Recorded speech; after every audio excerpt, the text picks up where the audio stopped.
will never know what it was like to be crucified on the cross. Today, on this Easter Sunday, I decided to take a different approach beyond just going to church. And I got some wood which should resemble the ultimate weight for the beam that Jesus carried to then be crucified. And with the distance that was reported for what he did, it was a fascinating example of how I, over the years and through my own faith, have just very much said thank you and put on my pastel colors and gone to church and take some photos and have an amazing brunch. Easter brunch is literally one of the most amazing things in the world.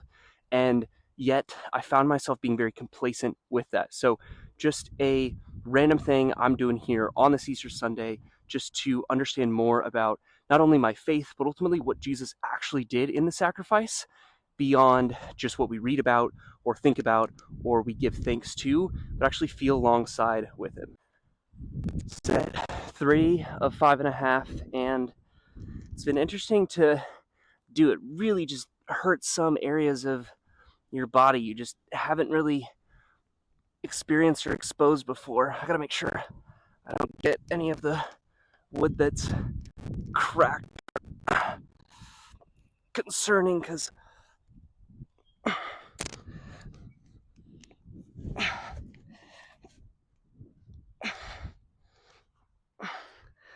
I didn't really pick the best pieces of wood for to not get splinters, but ultimately, I mean, it's just like carrying a barbell.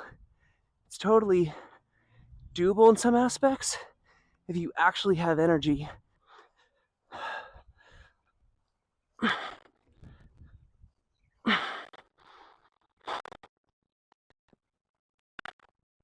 Oh.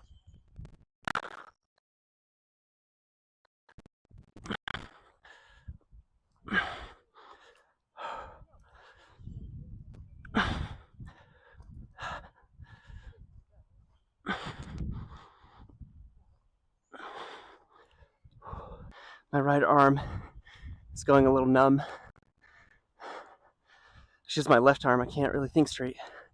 But man, what just a good reminder of what we're actually in this for.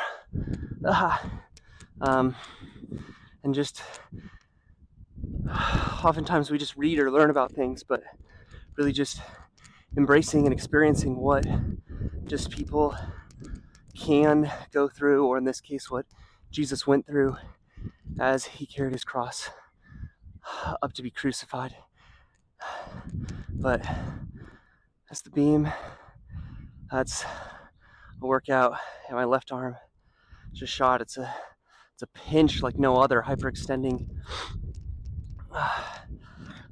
And I've been doing 100 push-ups for 100 days for the past probably like 50 some odd days. So I'm very thankful I've had that kind of training or opportunity before doing this. But let's just not be timid, right, in what we're doing in our pursuit of the Lord.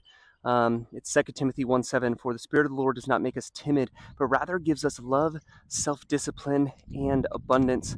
It's a tattoo you can see on my left wrist here. These are the 3 words, perisos, agape, and sophronismos.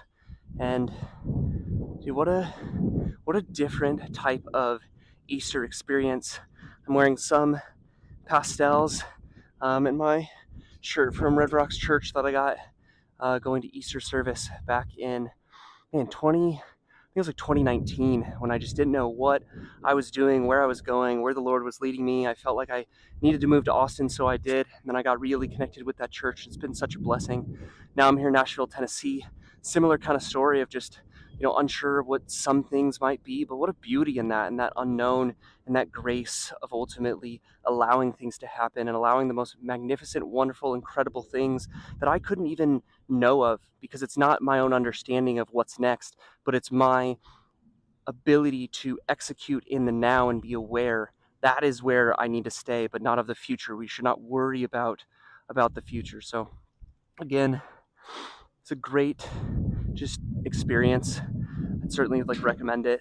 Can share more details of the type of what I got, the pieces around it. If you want to try this yourself, really just to feel again, and not just listen or read into what Jesus was kind of thinking through this process.